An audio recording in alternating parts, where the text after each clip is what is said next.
नमस्कार, मैं हूं अंजलि और आप देख रहे हैं रफ्तार टुडे। तो चलिए शुरुआत करते हैं आज की प्रमुख खबर से।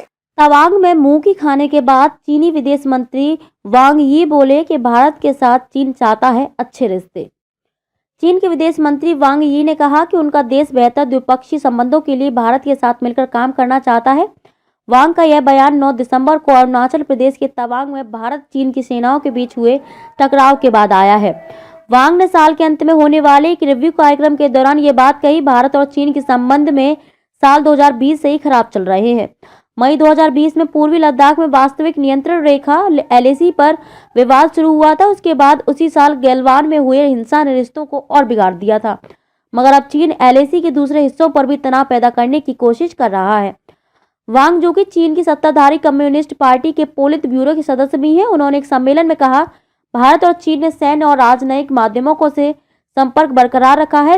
दोनों देश सीमाई इलाकों पर शांति और स्थिरता के लिए प्रतिबद्ध हैं। चीन के विदेशी संबंधों पर आधारित इस आयोजन में वांग के भाषण को विदेश मंत्रालय की तरफ से रविवार को रिलीज किया गया है। सूत्रों की माने तो तवांग में 9 दिसंबर को जो झड़प हुई उसके पीछे पीएलए के वेस्टर्न थिएटर कमांड का हाथ था।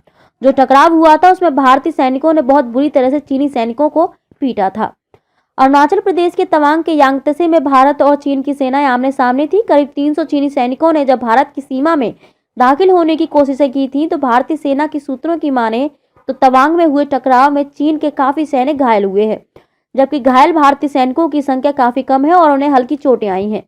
कहा जा रहा है कि हाल ही में उत्तराखंड के औली में एलएसी के करीब भारत और अमेरिका के सैनिकों ने एक युद्धाभ्यास किया था। चीन को इसी युद्धाभ्यास पर खासी आपत्ति थी और उसने अपनी खिसियाहट तवांग में निकाली।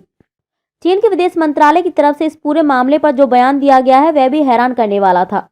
विदेश मंत्रालय के प्रवक्ता वांग वेनबिन ने कहा है कि एलएसी पर वर्तमान स्थिति स्थिर है। उन्होंने भारत को सलाह दी है कि वह दोनों देशों के बीच हुए समझौतों का सम्मान करे और शांति कायम करने में मदद करे। झड़प के बाद ही चीन की पीपुल्स लिबरेशन आर्मी पीएलए की तरफ से एक मिलिट्री ड्रिल का आयोजन किया गया था, जिसमें पश्चिमी चीन के सिजांग में हुई इस ड्रिल के दौरान रॉकेट फायर करने से कई और हथियारों का प्रयोग किया गया था। खबरों में अब तक के लिए बस इतना ही। मिलते हैं फिर ऐसी ही बड़ी खबर के साथ। तब तक के लिए नमस्कार और देखते रहिए रफ्तार टुडे।